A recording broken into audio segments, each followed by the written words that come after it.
Prabuddha Bharat International program of reading the Constitution of India. Episode 37. In this episode, we cover part 12 of the Constitution from Article 275 to Article 281. These 7 articles, along with the articles that we covered in episode 36, deal with finance, property, contracts and suits. భారత రాజ్యాంగము ప్రబుద్ధ భారత్ నిర్మాణము. Prabuddha Bharat international ఆధ్వర్యంలో రాజ్యాంగ పఠనానికి ఆహ్వానం. నా పేరు ఝాన్సీ గెడ్డం. రాజ్యాంగ పఠనం 37వ ఎపిసోడ్. ఈ ఎపిసోడ్ లో భారత రాజ్యాంగం 12వ భాగం 1వ అధ్యాయం అధికరణ 275 నుండి 281 వరకు విందాం. ఇవి ఫైనాన్స్, ప్రాపర్టీ, కాంట్రాక్టులు, కోర్టు దావాలకు సంబంధించినవి. Article 275. Grants from the Union to certain states. Clause 1. Such sums as Parliament may by law provide shall be charged on the Consolidated Fund of India in each year as grants in aid of the revenues of such states as Parliament may determine to be in need of assistance, and different sums may be fixed for different states, provided that there shall be paid out of the Consolidated Fund of India as grants in aid of the revenues of a state such capital and recurring sums as may be necessary to enable that state to meet the costs of such schemes of development as may be undertaken by the state with the approval of the Government of India for the purpose of promoting the welfare of the scheduled tribes in that state, or raising the level of administration of the scheduled areas therein to that of the administration of the rest of the areas of that state, provided further that there shall be paid out of the Consolidated Fund of India as grants in aid of the revenues of the state of Assam sums, capital and recurring equivalent to subclause A, the average excess of expenditure over the revenues during the 2 years immediately preceding the commencement of this constitution in respect of the administration of the tribal areas as specified in part 1 of the table appended to paragraph 20 of the 6th schedule, and subclause B, the cost of such schemes of development as may be undertaken by that state with the approval of the Government of India for the purpose of raising the level of administration of the said areas to that of the administration of the rest of the areas of that state. Clause 1A.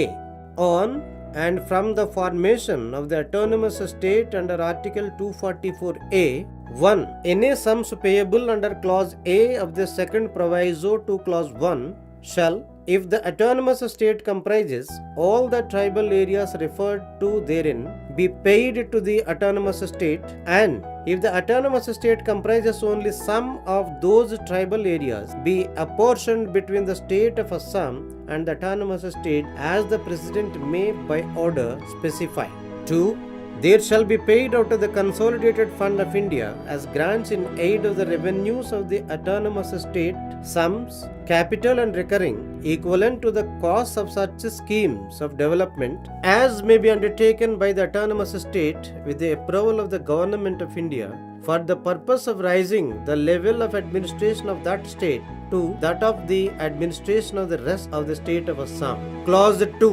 Until provision is made by Parliament under Clause 1, the powers conferred on Parliament under that clause shall be exercisable by the President by order, and any order made by the President under this clause shall have effect subject to any provision so made by Parliament, provided that after a finance commission has been constituted, no order shall be made under this clause by the President except after considering the recommendations of the finance commission. అధికరణ 275. కొన్ని రాష్ట్రములకు union నుండి గ్రాంట్లు. Clause 1A. ఏవైనా రాష్ట్రాలకు అట్టి సహాయం అవసరపడుతుందని నిర్ణయించి parliament ప్రతి సంవత్సరంలోనూ అట్టి రాష్ట్రాలకు తనచే నిర్ణయించబడు రెవెన్యూ సహాయక గ్రాంటును చెల్లించడానికి శాసనం ద్వారా సమకూర్చినట్టి మొత్తములను భారత సంచిత నిధిపై ఛార్జీ చేయవచ్చు, మరియు వేర్వేరు రాష్ట్రములకు వేర్వేరు మొత్తములు నిర్ణయించవచ్చును. అయితే ఒక రాష్ట్రంలోని షెడ్యూల్డ్ తెగలకు చెందిన సంక్షేమాభివృద్ధికి లేక ఆ రాష్ట్రంలోని షెడ్యూల్డ్ తెగలు ఉన్న ప్రాంత పరిపాలనా స్థాయిని ఆ రాష్ట్రంలోని మిగిలిన ప్రాంతాల పరిపాలనా స్థాయికి సమానంగా పెంచుటకు భారత ప్రభుత్వం నుండి ఆమోదం పొంది ఆ రాష్ట్రంలో చేపట్టిన అభివృద్ధి పథకముల ఖర్చులను ఆ రాష్ట్రం భరించడానికి అవసరమైనట్టి మూలధన పెట్టుబడికి తరచూ సంభవించు ఖర్చుల మొత్తములను రెవెన్యూ సహాయక గ్రాంటుగా ఆ రాష్ట్రమునకు భారత సంచిత నిధి నుండి చెల్లించవచ్చును. అంతేకాకుండా అస్సాం రాష్ట్రానికి ఈ క్రింది వాటికి సమానమైన పెట్టుబడికి తరచూ సంభవించు మొత్తములను రెవెన్యూ సహాయక గ్రాంటుగా భారత సంచిత నిధి నుండి చెల్లించవలెను. ఏ 6వ షెడ్యూలులోని పేరా 20కి జతపరిచిన పట్టికలోని భాగం 1లో నిర్దిష్టపరిచిన ఆదివాసీ ప్రాంతాల పరిపాలనకు సంబంధించి ఈ రాజ్యాంగ ప్రారంభానికి ముందున్న 2 సంవత్సరాలలో రాబడుల సగటుకు పైబడిన అధిక వ్యయము మరియు బి సదరు ఆదివాసీ ప్రాంతాల పరిపాలనా స్థాయిని ఆ రాష్ట్రంలోని మిగిలిన ప్రాంతాల పరిపాలనా స్థాయికి సమానంగా పెంచడానికి భారత ప్రభుత్వ ఆమోదంతో రాష్ట్రం చేపట్టినట్టి అభివృద్ధి పథకములపై అగు వ్యయము.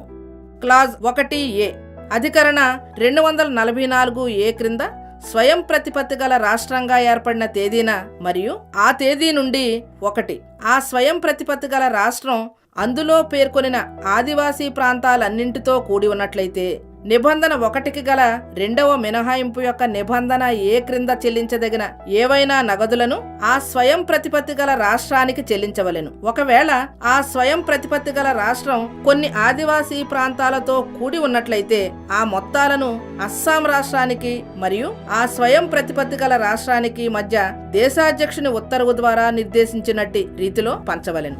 2 స్వయం ప్రతిపత్తి గల రాష్ట్రపు పరిపాలనా స్థాయిని అస్సాం రాష్ట్రంలోని మిగిలిన ప్రాంతాల పరిపాలనా స్థాయికి సమానంగా పెంచుటకై భారత ప్రభుత్వపు ఆమోదంతో ఆ స్వయం ప్రతిపత్తి గల రాష్ట్రంలో చేపట్టిన అభివృద్ధి పథకముల ఖర్చులకు సమానమైన మూలధన పెట్టుబడిని తరచూ సంభవించు పైకములను భారత సంచిత నిధి నుండి ఆ స్వయం ప్రతిపత్తి గల రాష్ట్ర రెవెన్యూకి సహాయక గ్రాంటుగా చెల్లించబడవలెను.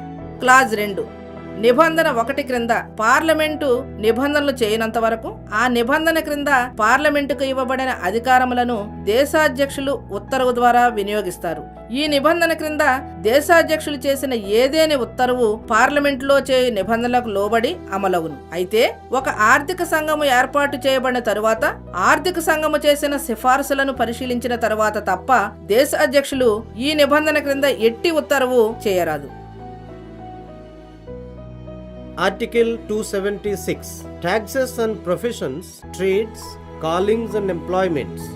Clause 1 Notwithstanding anything in Article 246, no law of the legislature of a state relating to taxes for the benefit of the state or of a municipality, district board, local board or other local authority therein in respect of professions, trades, callings or employment shall be invalid on the ground that it relates to a tax on income.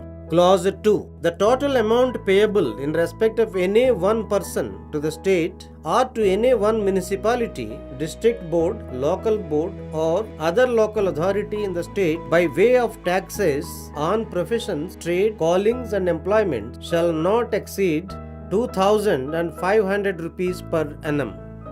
Clause 3 The power of the legislature of a state to make laws as aforesaid with respect to taxes on professions, trades, callings and employments shall not be construed as limiting in any way the power of Parliament to make laws with respect to taxes on income accruing from or arising out of professions, trades, callings and employments. అధికరణ 276 professions, trades, callings, employments పై పన్నులు.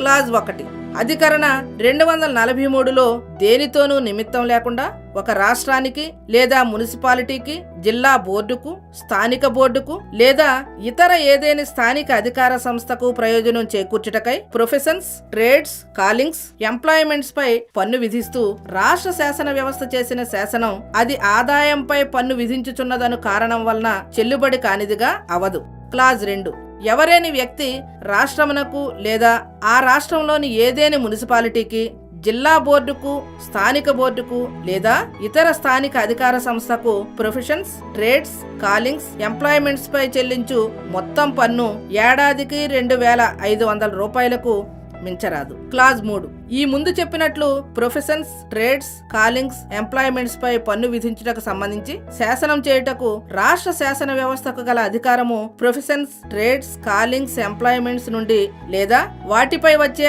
ఆదాయంపై parliament పన్ను విధించు శాసనములు చేయు అధికారమును పరిమితపరచునదిగా భావించరాదు. Article 277 Savings. Any taxes, duties, cess or fees which immediately before the commencement of this constitution were being lawfully levied by the government of any state or by any municipality or other local authority or body for the purposes of the state, municipality, district or other local area may, notwithstanding that those taxes, duties, cesses or fees are mentioned in the union list, continue to be levied and to be applied to the same purposes until provision to the contrary is made by parliament by law. అధికరణ 277 మినహాయింపులు. ఈ రాజ్యాంగ ప్రారంభానికి ముందు ఏదేని రాష్ట్ర ప్రభుత్వం, municipality లేదా ఏదేని ఇతర స్థానిక అధికార సంస్థ ఆ రాష్ట్రం లేదా ఏదేని మున్సిపాలిటీ, జిల్లా లేదా ఇతర స్థానిక ప్రాంతం కొరకు యూనియను జాబితాలో పేర్కొనినట్టి పన్నులు, డ్యూటీలు, సెస్సులు లేదా ఫీజులను చట్టబద్ధంగా విధిస్తూ ఉండినట్లయితే అవి యూనియను జాబితాలో ఉండుటతో నిమిత్తం లేకుండా పార్లమెంటు శాసనం ద్వారా అందుకు విరుద్ధంగా నిబంధించినంత వరకు కొనసాగును మరియు అవి ఏ ప్రయోజనాల కోసం విధించబడునో అవే ప్రయోజనాలకు వినియోగించబడవలెను.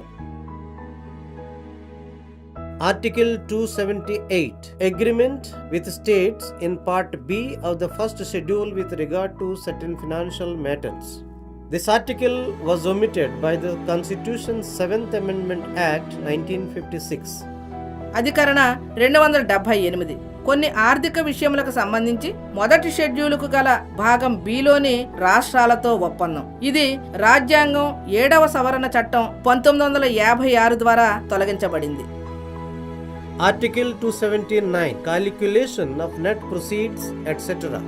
Clause 1 In the foregoing provisions of this chapter, net proceeds means in relation to any tax or duty proceeds thereof reduced by the cost of collection, and for the purposes of those provisions the net proceeds of any tax or duty or of any part of any tax or duty in or attributable to any area shall be ascertained and certified by the Comptroller and Auditor General of India, whose certificate shall be final.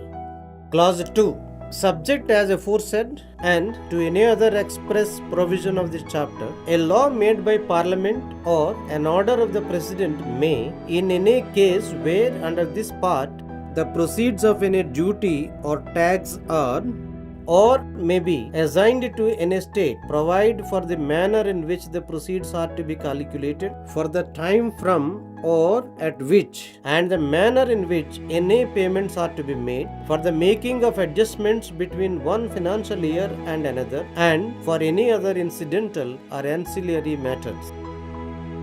అధికరణ 279 నికర రాబడులు లెక్కించుట మొదలగునవి.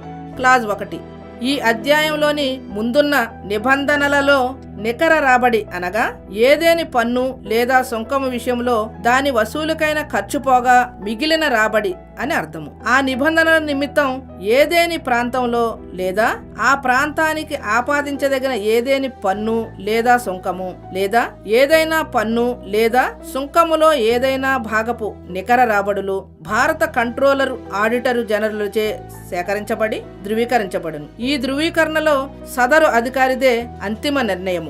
Clause 2 పైన చెప్పిన దానికి లోబడి మరియు ఈ అధ్యాయపు ఇతర స్పష్టమైన నిబంధనలకు లోబడి ఏదేని సుంకము లేక పన్ను రాబడిని ఈ భాగం క్రింద ఏదేని రాష్ట్రమునకు కేటాయించిన లేదా కేటాయించదగు ఏ సందర్భంలోనైనను ఆ రాబడిని లెక్కవేయు రీతిని ఏ కాలము నుండి లేదా ఏ కాలమున లెక్కవేయవలెనో లేదా చెల్లించవలెనో ఆ కాలమును ఒక ఆర్థిక సంవత్సరమునకు మరో ఆర్థిక సంవత్సరమునకు మధ్య సర్దుబాట్లు ఇతర అనుషంగిక సహాయక విషయములను గురించి పార్లమెంటు శాసనము గాని లేదా దేశాధ్యక్షుని ఉత్తర్వు గాని నిబంధనలు చేయవచ్చును. Article 279A Goods and Services Tax Council Clause 1 The President shall, within 60 days from the date of the commencement of the Constitution, 101st Amendment Act 2016, by order, constitute a council to be called the Goods and Services Tax Council. Clause 2. The Goods and Services Tax Council shall consist of the following members, namely, Subclause A, the Union Finance Minister, Chairperson. Subclause B, the Union Minister of State in charge of Revenue or Finance, Member. Subclause C, the Minister in charge of Finance or Taxation or any other minister nominated by each state government, Members. Clause 3, the members of the Goods and Services Tax Council referred to in Subclause C of Clause 2 shall, as soon as may be, choose one amongst themselves to be the vice chairperson of the council for such period as they may decide. Clause 4. The Goods and Services Tax Council shall make recommendations to the Union and the states on Subclause A, the taxes, cesses and surcharges levied by the Union, the states and the local bodies which may be subsumed in the Goods and Services Tax. Subclause B, the goods and services that may be subjected to or exempted from the Goods and Services Tax. Subclause C, model Goods and Services Tax laws, principles of levy, apportionment of goods and services tax levied on supplies in the course of interstate trade and commerce.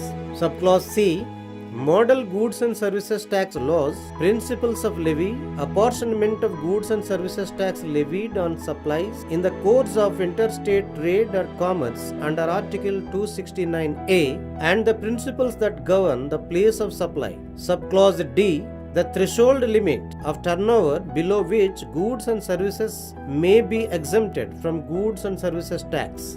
Subclause E, the rates including floor rates with bands of goods and services tax. Subclause F, any special rate or rates for a specified period to raise additional resources during any natural calamity or disaster. Subclause G, special provision with respect to the states of Arunachal Pradesh, Assam, Jammu and Kashmir, Manipur, Meghalaya, Mizoram, Nagaland, Sikkim, Tripura, Himachal Pradesh and Uttarakhand. And Subclause H, any other matter relating to the goods and services tax as the council may decide. Clause 5, the Goods and Services Tax Council shall recommend the date on which the goods and services tax be levied on petroleum crude, high-speed diesel, motor spirit commonly known as petrol, natural gas and aviation turbine fuel. Clause 6, while discharging the functions conferred by this article, the Goods and Services Tax Council shall be guided by the need for a harmonized structure of goods and services tax and for the development of a harmonized national market for goods and services. Clause 7, one half of the total number of members of the Goods and Services Tax Council shall constitute the quorum at its meetings. Clause 8, the Goods and Services Tax Council shall determine the procedure in the performance of its functions. Clause 9, every decision of the Goods and Services Tax Council shall be taken at a meeting by a majority of not less than 1/4 of the weighted votes of the members present and voting in accordance with the following principles, namely, Subclause A, the vote of the central government shall have a weightage of 1/3 of the total votes cast, and Subclause B, the votes of all the state governments taken together shall have a weightage of 2/3 of the total votes cast in that meeting. Clause 10, no act or proceedings of the Goods and Services Tax Council shall be invalid merely by reason of Subclause A, any vacancy in or any defect in the constitution of the council, or Subclause B, any defect in the appointment of a person as a member of the council, or Subclause C, any procedural irregularity of the council not affecting the merits of the case. Clause 11, the Goods and Services Tax Council shall establish a mechanism to adjudicate any dispute, Subclause A, between the Government of India and one or more states, or Subclause B, between the Government of India and any state or states on one side and one or more other states on the other side, or Subclause C, between two or more states arising out of the recommendations of the council or implementation thereof.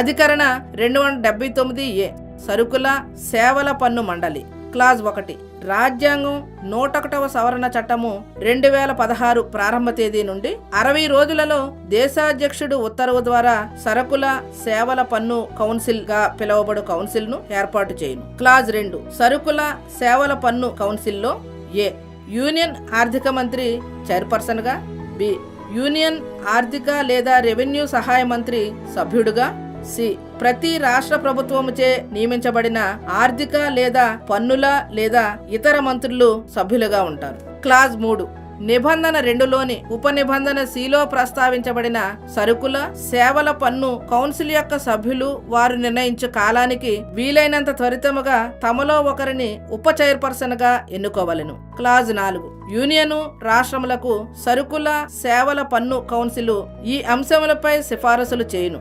A union రాష్ట్రములు స్థానిక సంస్థలు విధించు పన్నులు, సెస్సులు మరియు సర్చార్జీలను సరుకుల మరియు సేవల పన్ను క్రిందకు చేర్చుట గురించి. బి సరుకుల సేవల పన్ను అమలు చేయవలసిన లేదా మినహాయించవలసిన సరుకులు సేవలను గురించి.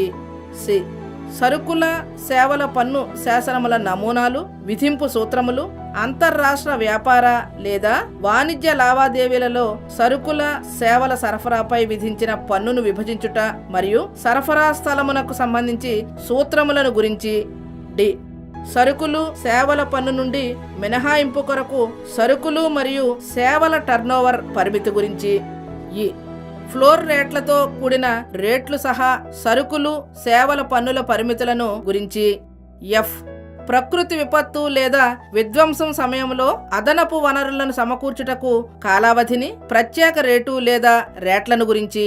జి అరుణాచల్ ప్రదేశ్, అస్సాం, జమ్మూ మరియు కాశ్మీర్, మణిపూర్, మేఘాలయ, మిజోరాం, నాగాలాండు, సిక్కిం, త్రిపుర, హిమాచల్ ప్రదేశ్, ఉత్తరాఖండ్ రాష్ట్రములకు సంబంధించి ప్రత్యేక నిబంధనల గురించి. మరియు హెచ్ కౌన్సిల్ నిర్ణయించు విధముగా సరుకులు సేవల పన్నుకు సంబంధించి ఏ ఇతర విషయములు. క్లాజ్ 5 ముడి petroleum, high speed diesel, motor spirit, సహజ వాయువు మరియు విమానయాన టర్బైన్ ఇంధనంపై సరుకులు సేవల పన్ను విధించు తేదీని సరుకుల సేవల పన్ను కౌన్సిల్ సిఫారసు చేయును. క్లాజ్ 6 ఈ అధికరణ క్రింద ఇవ్వబడిన విధులు నిర్వర్తించు క్రమములో సరుకుల సేవల పన్ను కౌన్సిల్ సమగ్రమైన సరుకుల సేవల పన్ను విధానము యొక్క ఆవశ్యకతను, సరుకుల సేవల కొరకు సమగ్రమైన జాతీయ విపణి అభివృద్ధిని మార్గదర్శకములుగా చేసుకొని పనిచేయవలెను. క్లాజ్ 7 సరుకుల సేవల పన్ను కౌన్సిల్ మొత్తము సభ్యుల సంఖ్యలో సగము దాని సమావేశంలో కోరం అవుతుంది. క్లాజ్ 8 సరుకుల సేవల పన్ను కౌన్సిల్ తన విధులను నిర్వర్తించుటకు కార్యనిర్వహణ విధానమును తానే నిర్ణయించుకొనును. క్లాజ్ 9 సరుకుల సేవల పన్ను కౌన్సిల్ ప్రతి నిర్ణయము సభలో పాల్గొని ఓటు చేసిన వెయిటెడ్ ఓట్ల సంఖ్యలో 4/3 తక్కువ కాని అధిక సంఖ్యాకులచే క్రింది సూత్రములకు అనుగుణముగా చేయాలి. అవి ఏ సభలో కేంద్ర ప్రభుత్వము ఓట్ల వెయిటేజీ మొత్తము ఓట్ల సంఖ్యలో 3/1 ఉండును. మరియు బి సదరు సభలో అన్ని రాష్ట్ర ప్రభుత్వాల ఓట్లన్నీ కలిసి ఓట్ల వెయిటేజీ మొత్తము ఓట్ల సంఖ్యలో 3/2 ఉండును. క్లాజ్ 10 సరుకుల సేవల పన్ను కౌన్సిల్ తీసుకునే ఏ నిర్ణయము లేదా ప్రొసీడింగులు కానీ కేవలము ఏ ఆ కౌన్సిల్ సభ్యులలో ఖాళీ ఉన్నదను లేదా దాని ఏర్పాటులో ఏదేని లోపము ఉన్నదను కారణం వలనను చెల్లుబడి కాకుండా పోదు. లేదా బి కౌన్సిల్ సభ్యత్వానికి ఒక వ్యక్తి నియామకంలో ఏదేని లోపము ఉన్నదను కారణం వలన చెల్లుబడి కాకుండా పోదు. లేదా సి ఏదైనా ఒక విషయం యొక్క ప్రయోజనాలను ప్రభావితము చేయనటువంటి ఏదేని విధానపరమైన అవకతవకల కారణంగా చెల్లుబడి కాకుండా చేయరాదు. క్లాజ్ 11 సరుకుల సేవల పన్ను కౌన్సిల్ యొక్క సిఫార్సులు లేక వాటి అమలు వల్ల ఏ భారత ప్రభుత్వమునకు మరియు 1 లేక అంతకంటే ఎక్కువ రాష్ట్రములకు మధ్య, లేదా బి భారత ప్రభుత్వము మరియు ఏదేని రాష్ట్రము లేక ఏవేని రాష్ట్రములు ఒక పక్షముగాను మరియు 1 లేక అంతకంటే ఎక్కువ ఇతర రాష్ట్రములు మరొక పక్షముగాను, లేదా సి రెండు లేక అంతకంటే ఎక్కువ రాష్ట్రముల మధ్య కౌన్సిల్ యొక్క సిఫారసులు లేక వాటి అమలు వలన తలెత్తు ఏదేని వివాదముపై న్యాయ నిర్ణయం చేయుటకు ఒక యంత్రాంగాన్ని ఏర్పాటు చేస్తుంది. Article 280 Finance Commission Clause 1 The President shall, within 2 years from the commencement of this Constitution, and thereafter at the expiration of every 5th year, or at such earlier time as the President considers necessary, by order constitute a Finance Commission, which shall consist of a chairman and 4 other members to be appointed by the President. Clause 2 Parliament may by law determine the qualifications which shall be requisite for appointment as members of the Commission and the manner in which they shall be selected. Clause 3 It shall be the duty of the Commission to make recommendations to the President as to Subclause A the distribution between the Union and the states of the net proceeds of taxes which are to be or may be divided between them under this chapter, and the allocation between the states of the respective shares of such proceeds. Subclause B the principles which should govern the grants in aid of revenues of the states out of the Consolidated Fund of India. Subclause BB the measures needed to augment the Consolidated Fund of a state to supplement the resources of the panchayats in the state on the basis of the recommendations made by the Finance Commission of the state. Subclause C the measures needed to augment the Consolidated Fund of a state to supplement the resources of the municipalities in the state on the basis of the recommendations made by the Finance Commission of the state.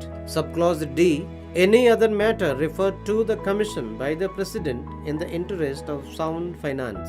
Clause 4 the Commission shall determine their procedure and shall have such powers in the performance of their functions as the Parliament may by law confer on them. అధికరణ 280 ఆర్థిక సంఘము clause 1 ఈ రాజ్యాంగం ప్రారంభమైనప్పటి నుండి 2 సంవత్సరముల లోపల ఆ తరువాత ప్రతి 5 సంవత్సరములకు ఒకసారి లేదా దేశాధ్యక్షులు ముందే అవసరమని భావించినప్పుడు తన ఉత్తర్వు ద్వారా ఆర్థిక సంఘమును ఏర్పాటు చేస్తారు. అది దేశాధ్యక్షులు నియమించినట్టి ఒక చైర్మన్ 4 ఇతర సభ్యులతో కూడి ఉంటుంది. క్లాజ్ 2 పార్లమెంటు శాసనం ద్వారా ఆర్థిక సంఘ సభ్యులుగా నియమించబడటానికి వ్యక్తుల అర్హతలను మరియు వారి ఎంపిక రీతిని నిర్ణయించవచ్చు. క్లాజ్ 3 ఈ క్రింది విషయములపై దేశాధ్యక్షుని సిఫారసులు చేయుట సంఘము బాధ్యత. అవేవంటే ఏ ఈ అధ్యాయం క్రింద యూనియను మరియు రాష్ట్రాల మధ్య విభజించబడవలసిన లేదా విభజించదగిన పన్నుల నికర రాబడులను యూనియను రాష్ట్రాల మధ్య విభజించుట మరియు అట్టి రాబడులలో రాష్ట్రాలకు చెందవలసిన వాటాలను కేటాయించుట. బి భారత సంచిత నిధి నుండి రాష్ట్రాల రెవెన్యూకు గ్రాంట్ ఇన్ ఎయిడ్ మంజూరు చేయుటకు వర్తించు మార్గదర్శక సూత్రాలు నిర్ణయించుట. బి రాష్ట్ర ఆర్థిక సంఘము చేసిన సిఫారసుల ఆధారంగా రాష్ట్రంలోని పంచాయతీలకు మరిన్ని ఆదాయ మార్గాలను సమకూర్చుటకు రాష్ట్ర సంచిత నిధిని బలోపేతపరచడానికి అవసరమైన చర్యలు.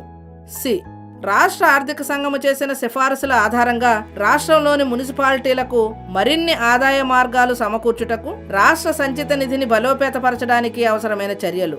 డి పటిష్టమైన ప్రభుత్వ ఆర్థిక వ్యవస్థ ప్రయోజనాల రీత్యా దేశాధ్యక్షుడిచే సంఘమునకు అప్పగించబడు ఏదేని ఇతర విషయము. క్లాజ్ 4 సంఘము తమ కార్యనిర్వహణ విధానమును నిర్ణయించుకుంటుంది. సంఘము తమకు పార్లమెంటు శాసనం ద్వారా ఇచ్చినట్టి విధులను నిర్వర్తించటలో అధికారాలను కలిగి ఉంటుంది. Article 281 Recommendations of the Finance Commission. The President shall cause every recommendation made by the Finance Commission under the provisions of this Constitution, together with an explanatory memorandum as to the action taken thereon, to be laid before each House of Parliament. With this, episode 37 completes. అధికరణ 281 ఆర్థిక సంఘము సిఫారసులు. దేశాధ్యక్షుడు ఈ రాజ్యాంగపు నిబంధనల కింద ఆర్థిక సంఘము చేసిన ప్రతి సిఫారసును మరియు దానిపై తీసుకొనిన చర్య గురించిన వివరణాత్మక విన్నపమును పార్లమెంటు ఉభయ సభల ముందు ఉంచినట్లు చర్యలు తీసుకోవాలి. ఇంతటితో రాజ్యాంగ పఠనం 37వ ఎపిసోడ్ సమాప్తం.